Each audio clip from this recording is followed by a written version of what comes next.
Request that the quorum call be called off. Without objection. Thank you, Mr. President. I rise to discuss the fiscal year 2022 National Defense Authorization Act. Over the coming days, the Senate will consider this bill, which the Armed Services Committee passed by a broad bipartisan margin of 23-3 in July. I look forward to debating and improving this bill as we all work toward ensuring our military has the right tools and capabilities to combat threats around the globe and keep Americans safe. First, I would like to acknowledge Ranking Member Inhofe, whose leadership on this committee and this body has been invaluable. His commitment to our men and women in uniform is unwavering, and he was instrumental in helping produce this bipartisan legislation. As we debate the NDAA, we must keep in mind that the United States is engaged in a strategic competition with China and Russia. These near-peer rivals do not accept U.S. global leadership or the international norms that have helped keep the peace for the better part of a century. This strategic competition is likely to intensify due to shifts in the military balance of power and diverging views of governance between China and Russia and the West. This competition is also unfolding amidst a global pandemic, climate change, and the emergence of highly disruptive technologies. The interconnected nature of these threats will drive how we resource and transform our tools of national power to respond. The passage of the FY22 NDAA will be a critical step in meeting the complex challenges before us. Turning to the specifics of this year's defense bill, the NDAA authorizes $740 billion for the Department of Defense and $27 billion for national security programs within the Department of Energy. For the first time in years, this legislation, like the President's budget request, does not include a separate Overseas Contingency Fund, or OCO, request. Any war-related costs are included in the base budget. This bill contains a number of important provisions that I would like to highlight. To begin, we have a duty to ensure that the United States can outcompete, deter, and prevail against near-peer rivals. The NDAA supports the Department of Defense in this endeavor by providing the resources needed by the combatant commanders to carry out the National Defense Strategy, or the NDS. Every 4 years, the Department publishes the NDS to provide a blueprint of the priorities and national security objectives of the administration. The 2018 NDS provided a framework, and the DoD is due to release its new strategy in the coming months.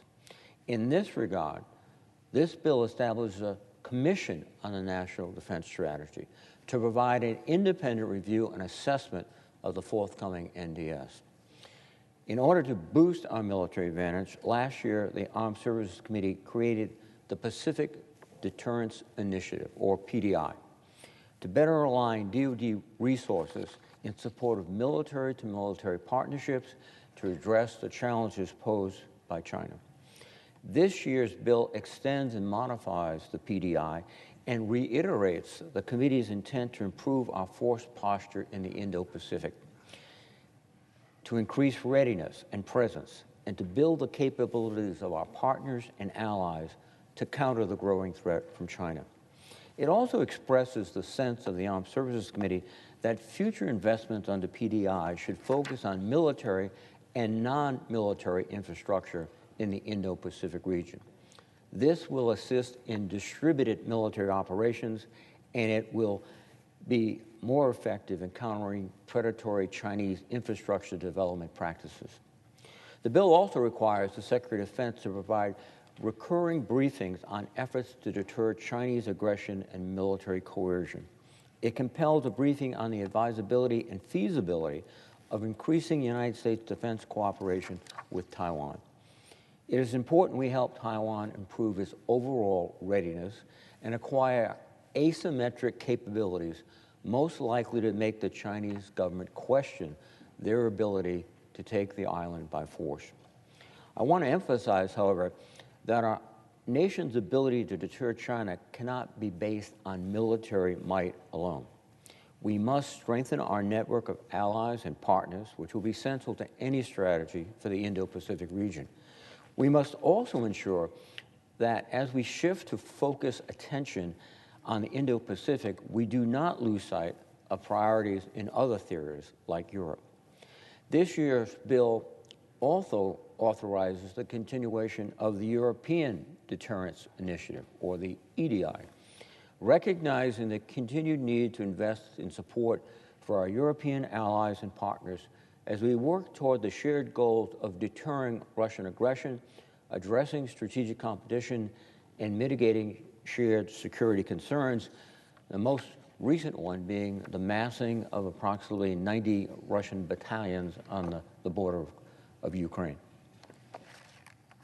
Turning to personnel, the key factor that makes the United States the greatest military power in the world is its people. We need to ensure that our uniformed personnel know every day how much we appreciate what they do and that we literally have their backs. Congress has done a good job in providing benefits for the military and their families, and this year's defense bill continues to do that. But our military is showing the strain of 2 decades of continuous deployments. And I'm concerned that there's been a dangerous erosion of trust within the chain of command. And issues such as racism, extremism, sexual harassment, and sexual assault have been allowed to fester and create friction and division. The Department of Defense is addressing those issues, but Congress must provide guidance and resources. To this end, the bill strengthens the all-volunteer force and improves the quality of life of the men and women of the total force, the active duty, the National Guard, and the reserves, their families, and importantly, the Department of Defense civilian employees who contribute significantly to the effectiveness of our operations. It reinforces the principles of a strong, diverse, inclusive military, that force cohesion requires a command climate that does not tolerate extremism or sexual misconduct or racism, and that quality health care is a fundamental necessity for service members and their families. Importantly, this NDAA includes the funding necessary to support a 2.7% pay raise for both military service members and the DoD civilian workforce. We have also included a provision that would amend the Military Selective Service Act to require the registration of women for selective service. And I'm proud of this position, which passed the Armed Services Committee on a broad bipartisan basis. Society, the military, and the nature of warfare itself have evolved significantly since the 1948 Military Selective Service Act was passed. Back then, women were denied the opportunity to serve in combat roles and key leadership positions, and entire technologies and platforms didn't even exist. Today, all military occupations, including combat forces, are open to women, and military success depends heavily on service members with advanced education and technical skills in STEM, cyber, medicine, languages, and more. To be clear, I am hopeful that we will never have to draft again. If we do, however, it will be under circumstances so dire and existential that to voluntarily choose to enter the fight with anything less than our very best would be supremely foolish and potentially fatal. If we are going to have a selective service system, women must be a part of it. Basic equality and military readiness demand parity between the sexes to protect our country and uphold our values. In the meantime, it's time to end outdated sex discrimination and remove it from the official policy and federal law. The bill also creates a new category of bereavement leave for military personnel that would permit service members to take up to 2 weeks of leave in connection with the death of a spouse or child.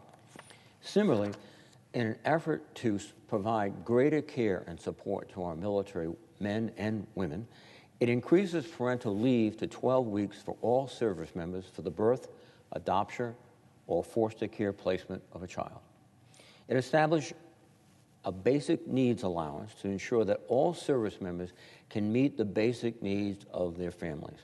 And it requires parity in special and incentive pays for members of the reserve and the active components. In addition, I'm proud that this bill makes historic changes to the military justice system to combat the scourge of sexual assault and related misconduct within the military. Sexual assault is an unconscionable crime and a pervasive problem in the U.S. military and in American society writ large. When it comes to the military, one of the basic ethics is one must protect your comrades and your subordinates. One cannot exploit them. Sexual assault and sexual harassment is an example of unconscionable exploitation, and it must be eliminated. We must take comprehensive action, though, to halt sexual misconduct, hold offenders accountable, and support survivors. While the military has taken steps to try to stop sexual assault in the ranks, it simply hasn't done enough.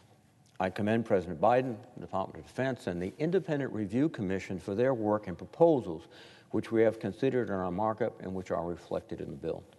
We will continue to work with the administration and the House to move toward enacting this momentous change. Turning now to the area of air, land, and sea power. With respect to our services, we have taken steps to improve their capabilities, their readiness, and their ability to fight and win. This bill makes significant efforts to improve the readiness of the Navy and Marine Corps aircraft, ships, and weapon systems. It provides considerable investments in our next generation Arleigh Burke-class destroyers, including an increase of $1.7 billion to restore a second guided missile destroyer to this year's budget, and $125 million for long lead material for a destroyer in fiscal year 2023. The bill authorizes also $4.8 billion for the Columbia-class submarine program and for industrial-based development and expansion in support of the Virginia and Columbia shipbuilding programs, and that would be an increase of $130 million. I was up at Quonset Point, Rhode Island, which is the place where all submarines start their construction, with the Deputy Secretary of Defense, Secretary Hicks, and we saw the progress that we're making to build 2 Virginia-class submarines a year and turn out the first Columbia-class ballistic missile ship to replace the Ohio-class. We're moving forward, and frankly, many believe, and I do, that this is the best form of deterrence that we have, and as we deploy more submarines, we will have a greater ability to deter potential conflict. Now, also in this bill, it increases the landing helicopter assault replacement by $350 million, and the expeditionary fast transport vessels by $270 million. Growing our surface and undersea warfare capabilities will be vital to our success in the Indo-Pacific region, and this NDAA makes important progress in this area. And it is consistent with our defense strategy of shifting our focus to the Pacific. And when you do that, you shift to the resources of the Navy and the Marine Corps. Similarly, the bill authorizes funding to strengthen naval aviation, including 5 additional F-35 fighter variants, 1 additional E-2D Hawkeye aircraft, 2 additional C-130J Hercules aircraft, an additional KC-130J tanker, 2 additional CH-53K helicopters, and 2 MQ-4C Triton unmanned aerial systems. Now, with respect to the Air Force, the bill also increases authorizations funding by providing an additional F-35A fighter, 5 additional F-15 fighters, and extensions on the minimum capacity of several Air Force platforms. With respect to the Army, I'm pleased that the bill advances research and development in important future technologies and makes broad investments in generational Army modernization efforts, and continues to upgrade significant enduring capabilities. Our bill focuses on filling critical deficiencies and increasing investments in rapidly evolving domains. Further, it funds rapid deployment and fielding of land-based long-range fires, including the precision strike missile, the medium-range capability, and long-range hypersonic weapons. The bill also provides funding for future long-range assault aircraft and future attack reconnaissance aircraft, increased funding for the future tactical unmanned aircraft system, and authorizes full funding for the AH-64 Apache attack helicopters and the UH-60 Black Hawk utility helicopters. We are at a critical junction where we are in a technological race with our near-peer competitors. We have enjoyed a technological lead over the last many decades. That lead is shrinking, and we have to not only develop the best of the new technologies, we have to get it in the hands of our troops as quickly as possible. And that is what we're trying to do in this legislation. Again, the issue is deterrence first, and what will help deter any conflict will be the realization that they're going up against the most sophisticated, technologically capable military in the world, manned by the most dedicated and skillful women and men in the world. And that's what we're hoping to encourage. Likewise, with respect to the Army, the bill supports the modernization of its ground combat vehicles, including the M1 Abrams tanks, Bradley fighting vehicles, Paladin self-propelled howitzers, and Joint Light Tactical vehicles. Having the platforms, having the personnel is critical, but they've got to be ready to go. And we have taken great pride in trying to improve the readiness of our forces. This NDAA authorizes more than $2.8 billion of additional military construction projects after funding other larger projects in the budget request. This bill includes a number of provisions that will help acquisition outcomes by strengthening the ability of DoD to analyze the defense industrial base, evaluate acquisition programs, and implement acquisition reform efforts. It also streamlines processes to allow the Pentagon to invest in and incorporate advanced commercial technologies to support defense missions and strengthen DoD small business programs to allow partnerships with innovative high-tech companies. Post-World War II until very recently, we were really in an industrial age, and the United States led the world. We've now moved to a post-industrial age where the new technologies, the new innovations aren't coming out of government labs or the Bell Labs. They're coming out of small businesses. They're coming out of young people who've come up with a great idea. And what we want to do, and what we want to empower the Department of Defense to do, is to be able to get those ideas, develop them, and incorporate them rapidly into our military forces. That means we have to develop partnerships with small business. We have to think in a different way. We have to think about a more entrepreneurial acquisition system rather than this is the way we've always done it and we're going to keep doing it. And we hope we can work together with the Department of Defense to start that going forward. Now, we also have another area that we have to pay attention to, and that's the area of the modernization of our nuclear triad. You know, I recognize there are concerns voiced by some of my colleagues about the cost of and genuine disagreements about our nation's nuclear policy. From my perspective, nuclear deterrence is the bedrock of our national defense. For our nuclear deterrent to be credible and to ensure these weapons never to be used, and again, the goal of our nuclear policy, ironically, is never to use them. But they always must be capable and ready for use.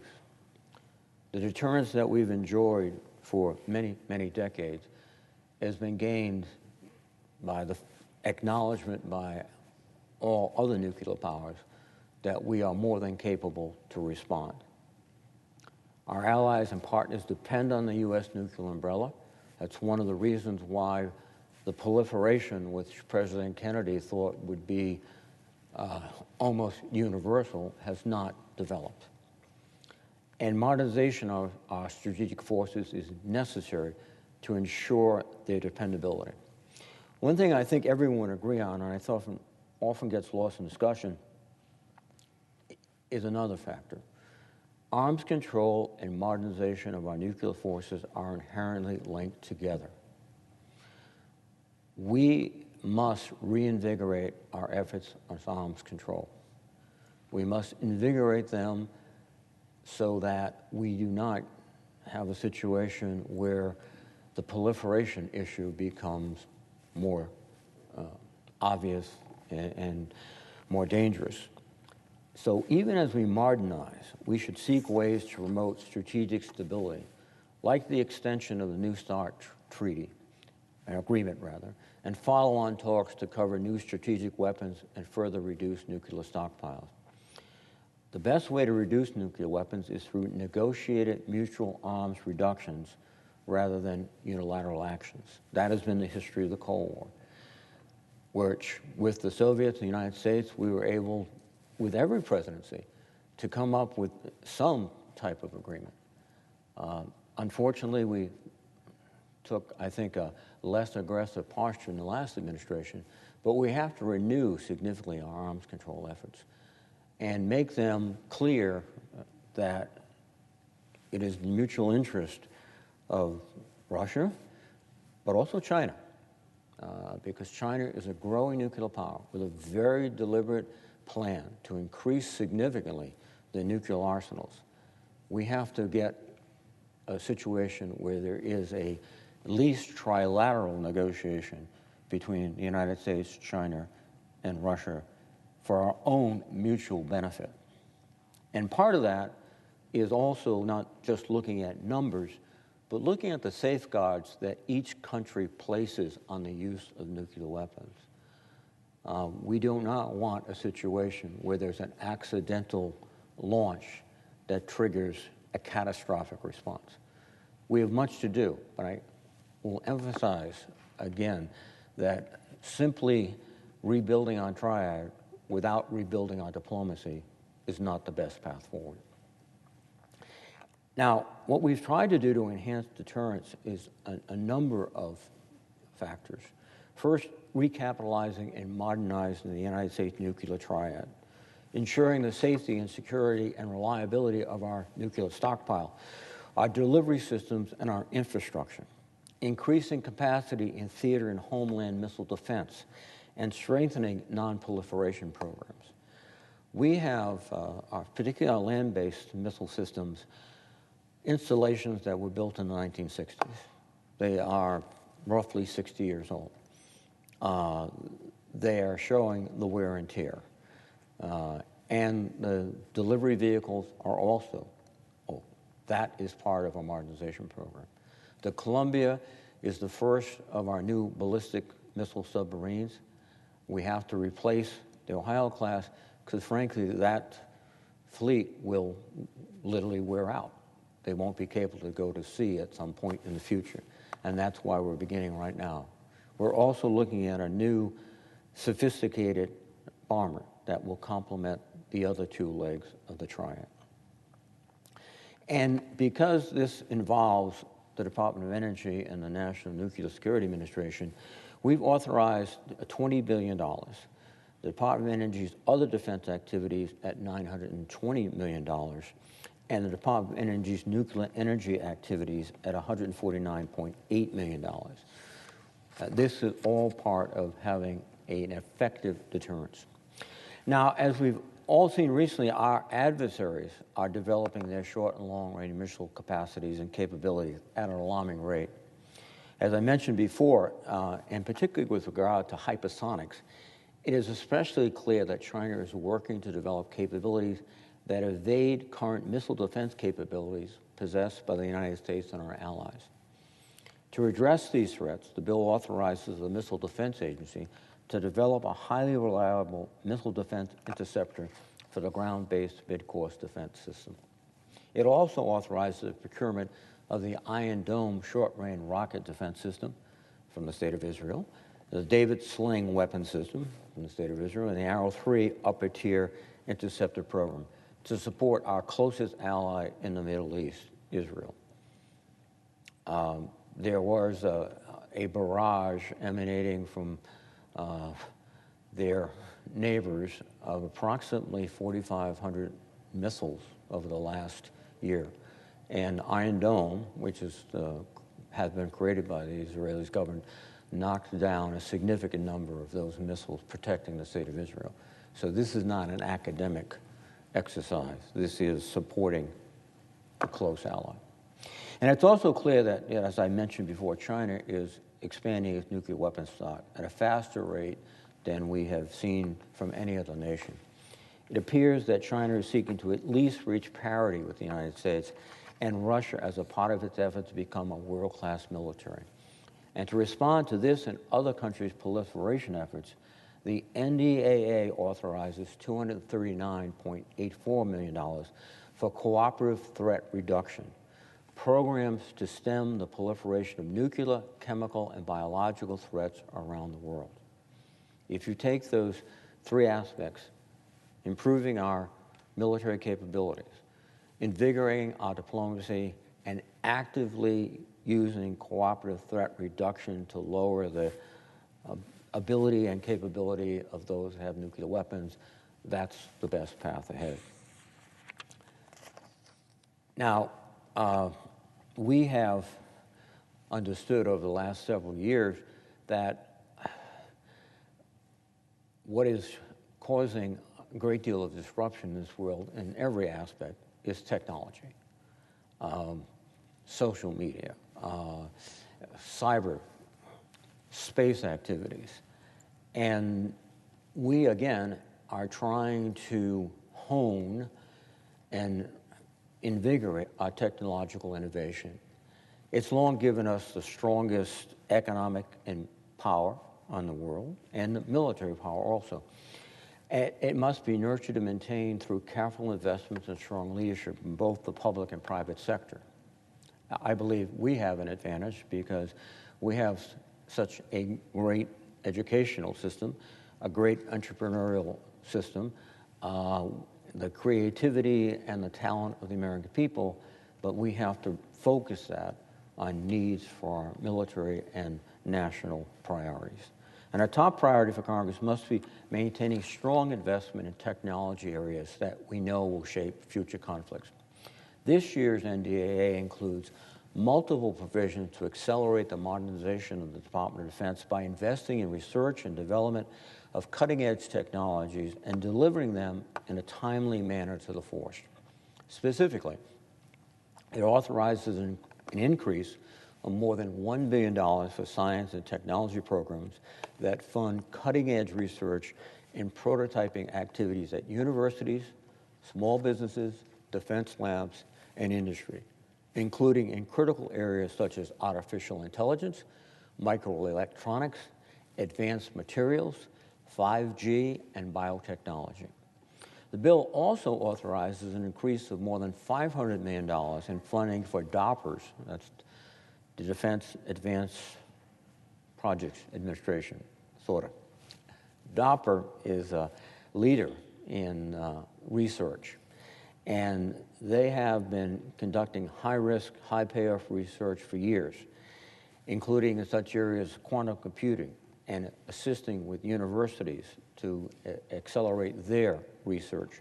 Importantly, it implements a number of recommendations from the National Security Commission on Artificial Intelligence, which the Armed Services Committee established in a previous NDAA. The $500 million of DARPA funding will be extremely critical to the future and will produce, I think, some of the breakthrough technologies that not only we will use, but will become commercial products for our national economy.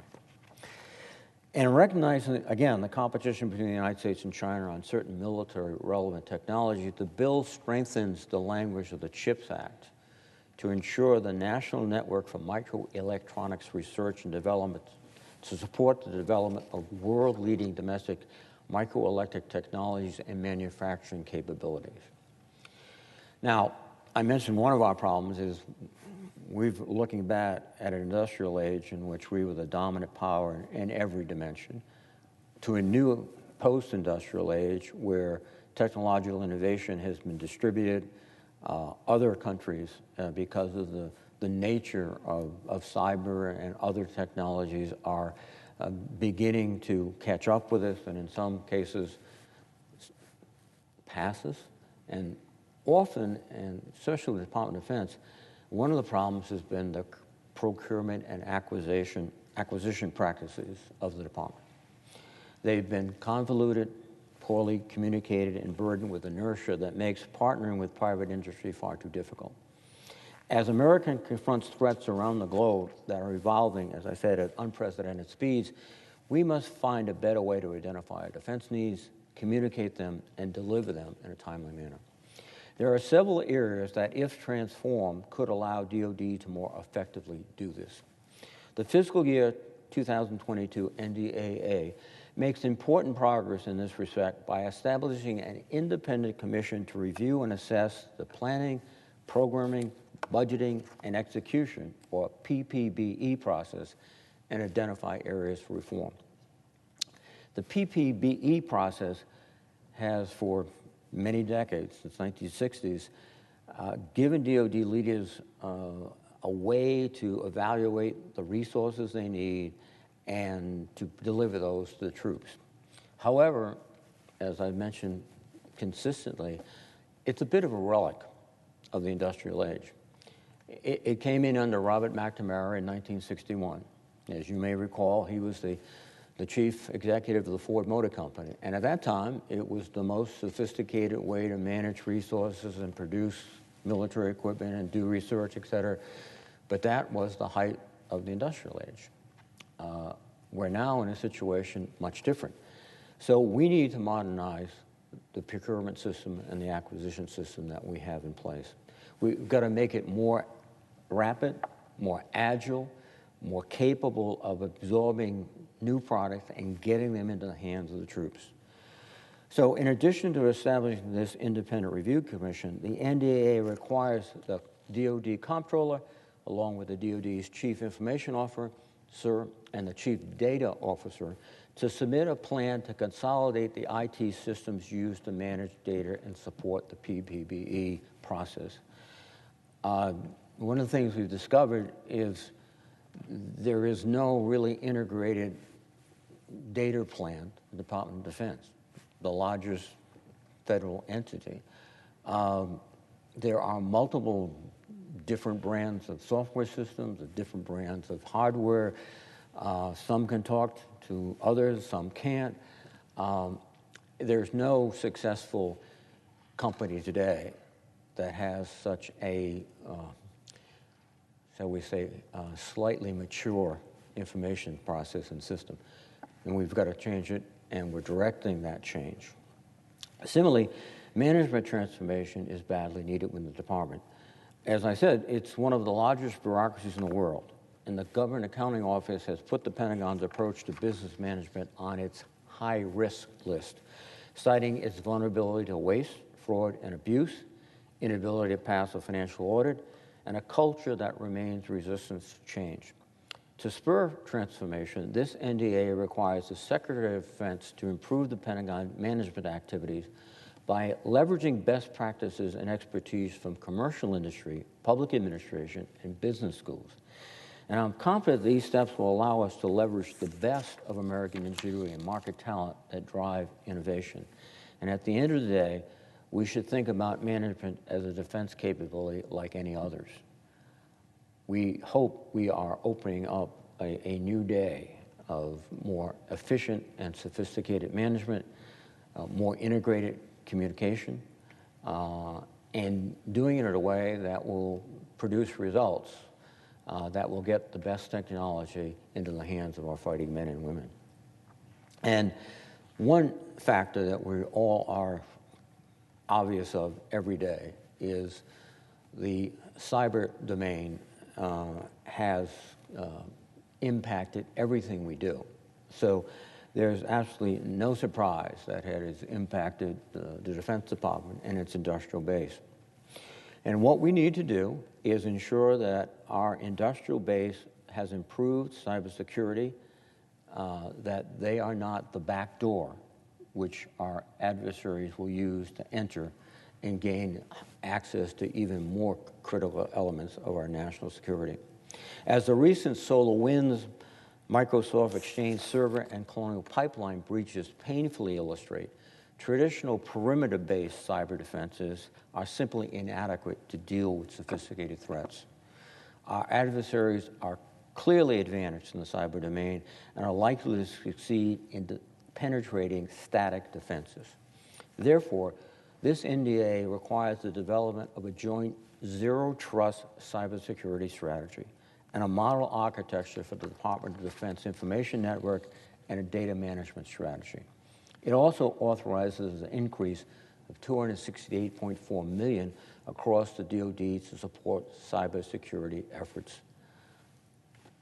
We all recognize that cyber is a persistent threat to everything we do. As one very thoughtful gentleman said years ago at a function I was at, breakthrough technology like cyber has two effects. It makes good things better and bad things worse. And that's exactly what we're witnessing every day. So we have to exploit the good things, get them into our system, and be much more vigilant in protecting us from the bad things. And as the COVID crisis, along with this cyber issue, has made clear, we need to coordinate industrial policy to ensure that we have a robust, secure, and reliable technology and industrial base, especially in critical and emerging technologies. We need to give the DoD the tools and expertise to understand its supply chain and its physical security challenges, its financial challenges, and influence from commercial market trends. And to that end, this bill directs the Comptroller General conduct a comprehensive assessment of research, development, test, and evaluation authorities and other similar authorities and brief Congress on its findings. The pandemic has showed many interesting things.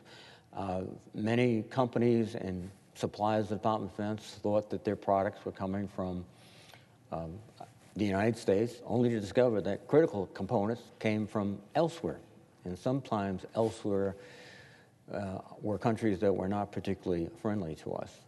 So we have to look seriously at our supply chain, not only its technical skills, which have to be improved, but also its cybersecurity. And finally, while I've spent most of my time speaking about future challenges and how we prepare the Department of Defense to face them, we cannot lose sight of the events surrounding our withdrawal from Afghanistan.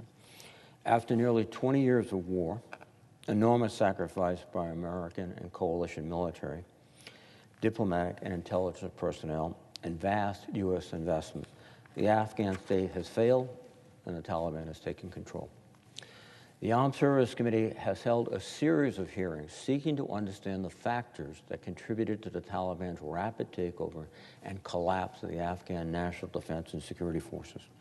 And while there's a temptation to close the book on Afghanistan and simply move on to the long-term strategic competition with China and Russia, we must learn the lessons of the last 2 decades to ensure that our future counterterrorism efforts in Afghanistan or any place else continue to hold violent extremists at bay. And I'm very pleased because Senator Duckworth, one of our most distinguished members of the committee and a courageous combat helicopter veteran, and we share something in common. Senator Duckworth's Alive Day, the day she survived the shoot down of her helicopter, is the same day as my birthday. And that is as close as I'll come to a hero. The top line defense number of this bill, together with the allocations set by Chairman Leahy and for defense and non-defense funding across the 12 appropriations bills, provides a realistic balance for funding the military and the rest of the federal government. And once we have completed work on this important authorization bill, we need to complete the appropriations process. It would be a tremendous mistake and harmful for our national security, our economic prosperity, and our public health to resort to a continuing resolution to fund the government for an extensive period. I've calculated roughly that if we go into a year-long continuing resolution, the Department of Defense will lose $36 billion. And the consequences of that would be staggering, because it becomes sort of a snowball rolling down the hill. That 36, because of waste, abuse, inability to spend certain monies that might be available, but we can't be drawn on, all of that would create a tremendous impact, particularly at the moment where we face challenges across the globe. We have the near-peer competition with Russia and China. We have a very dangerous situation in Ethiopia, where the Tigray forces are approaching the capital, and there could be threats against our personnel in the embassy. We've got a situation in the Sudan, which is complicated. We have, across the board, situations where we need to be ready to go, looking at the threats, not looking internally at how we're going to pay to keep the lights on.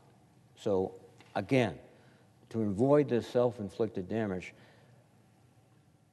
we have to pass a budget as well as this authorization bill. Now, let me conclude by once again thanking Ranking Member Inhofe and my colleagues on the committee for working thoughtfully and on a bipartisan basis to develop this important piece of legislation. And I'd also like to thank the staff who worked tirelessly on this bill throughout the year, and tirelessly is an understatement. While we were leaving after our last vote, they were staying hours later to get this bill in shape to pass, and then to begin a dialogue with the House. And it is the staff of both sides. I salute my Republican colleagues, staffers, and my staffers. They did a superb job. And I look forward to a thoughtful debate on the issues as we go forward.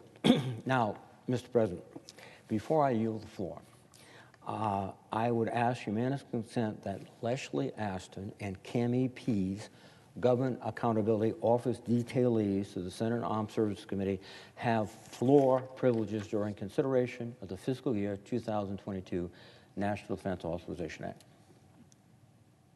Without objection. With that, I yield the floor. Thank you, Mr. President. I would note the absence of a quorum. The clerk will call the roll. Ms. Baldwin.